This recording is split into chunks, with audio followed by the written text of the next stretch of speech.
My name is Henzi, and I have the absolute privilege of being here today with Anita, Krypto Granny. Your reputation precedes you, I must say. Thank you. Good morning, and thank you for the kind words. And it's an absolute pleasure to be here this morning with you. So thank you for that. I know you've inspired so many people in this space. Can you, because your story is so beautiful, so can you tell me how you got into the space, why you got into the space, and then, because that story, it ties into how it's so inspiring. Well, there is no short version of that, but I try to be brief here. So basically, I found this technology called blockchain around 2016. I heard about it basically coming from a friend. Then afterwards, I'm not a techie, so I'm sales and marketing to my heart and soul. I'm 61 years old, so 40 plus years I've been on that industry. But the technology that would allow us to trust again as human beings, that was so inspiring and very attractive. So I wanted to understand more. I joined the events, I started to network with people, only finding out that they were very kindly explaining to me what they do, and I understood nothing, which just bypassed my head. So I started to challenge them a bit, ask my all-time favorite question, why? And in order to understand, they actually had to work a bit with me, so make me to understand, which led to that Krypto Granny, my nickname, which I write with K, by the way, because originally I come from Finland, and in my native language it's written with K. So Krypto Granny was born, and basically ever since my mission is to involve everyone in the technological as well as the economical future already today.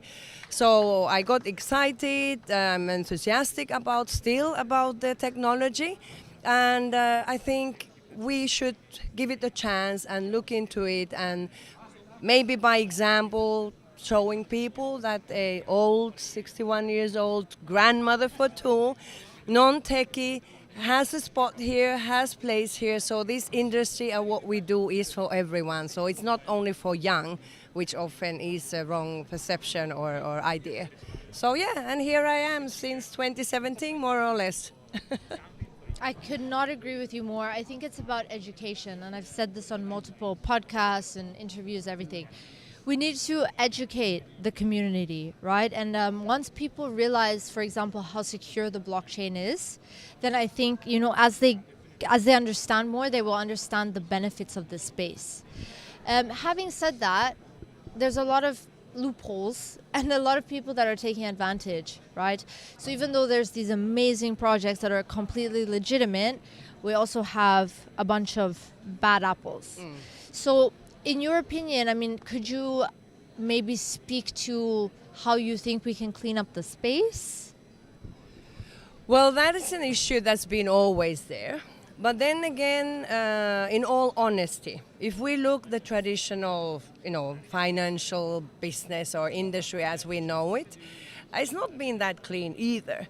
So often, we are not comparing necessarily in the right way. So, and of course, there is scammers everywhere, and there are people or entities that try to take advantage of the weak or not knowing people or not understanding people, but that happens everywhere. What I feel in order to tackle that, in a small scale at least, is that first of all, I would encourage everyone out there that has at least a little bit of curiosity or interest to this industry, what we are doing, and it covers the whole emerging technologies, so cryptos and blockchain and AI and NFTs and whatever you heard. Please do the DD, so to say, yourself. So join this event. Here in Dubai, we are at Dubai Fintech Summit, very active, just one of the many events that are arranged here and of course everywhere in the world. So get along, participate these events, network, discuss with people, ask a lot of questions, all the things you need to ask, and it doesn't matter what they are, but demand answers you understand. And then once you've gained enough information from A to Z, so the ones are in favor and the ones against, then preferably do the decision by yourself. And it's totally fine to say that, okay, this is not for me, as long as you've done the decision. Or if you choose to join, that would be great, because then we, actors in the space, probably value your engagement because it's truly there. Then again, the actors, us, active in the space, it's very important to remember that we all don't talk tech. So in order to support and help and even guide these people that are not that knowledgeable as yet, we can help them out, and we can be, very clear in our message, introducing our projects or products or solutions in a manner where people can see the value, where they can understand what's important and what is not. And through that understanding, education and knowledge, to me, comes the the security slowly towards the ones that are not okay, the ones that are trying to take advantage or scammers. So we can protect the community ourselves by supporting the newcomers, the ones who don't know.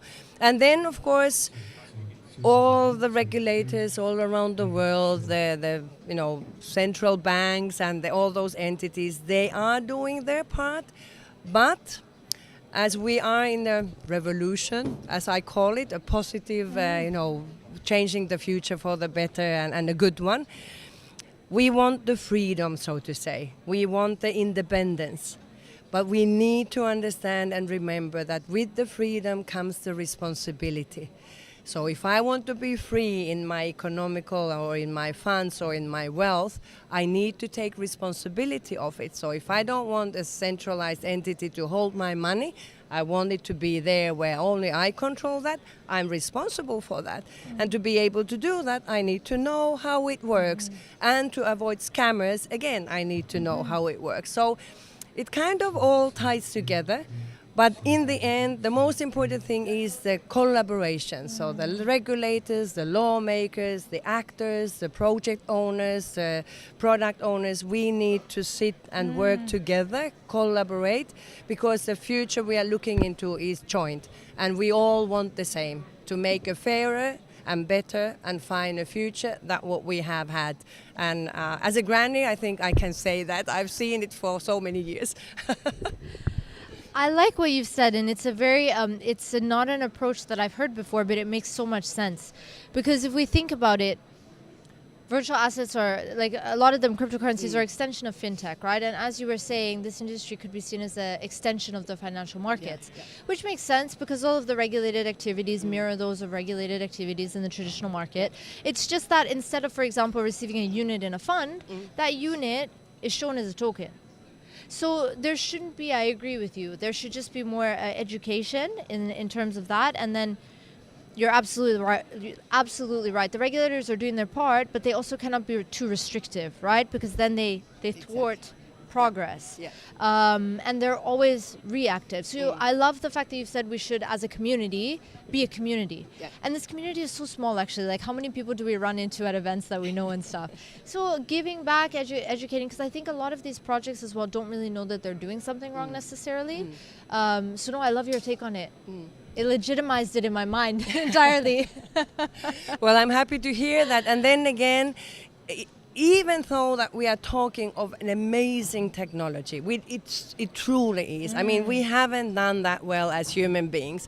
So now that something would bring the trust between, I don't need to know you, you don't need to know me, but we have this technology, proven technology, that brings the trust. I can't think of anything better.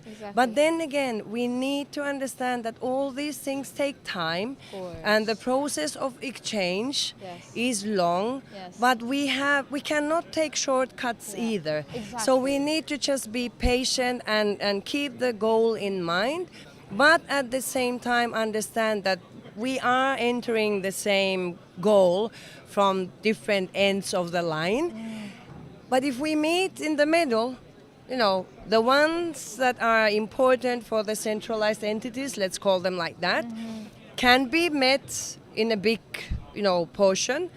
The same from the other side. And from the center, I do hope that we will be able to build something sustainable, tangible, where everyone can see where the benefits are and where the added value is. And that's what we need, the concrete examples, which we have failed as well a little bit on that regard. So again, to take away the suspiciousness around this and the preconceptions that are wrong, we should be able to come up with and showcase really concrete, everyday, real life problem solving, rather than self-made problem solving, which we have had way too much.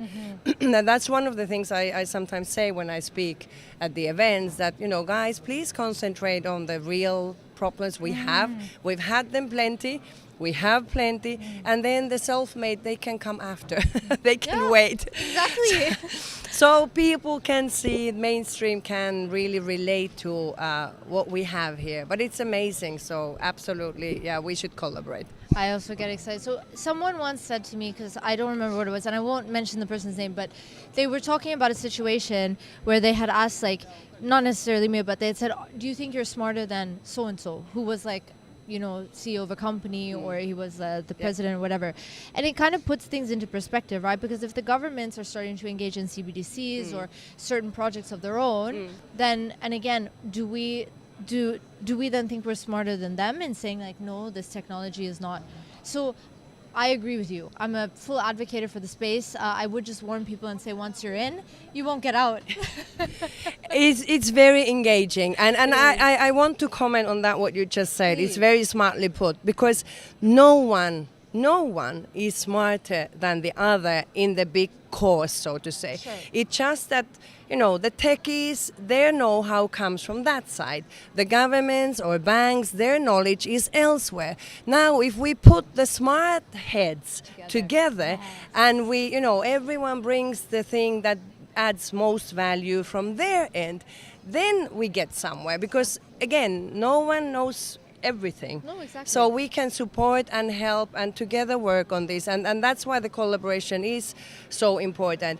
And then again, anyone out there listening, please remember, you don't need to be especially smart. You don't need to be techie understanding. You don't need to be anything. So this space is for men and for women, for young and for old, regardless your background, all of that.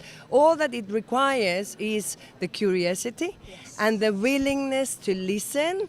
And have the conversation, and then it's up to each and everyone what they choose to do, and there is no say. Let's agree. end on that.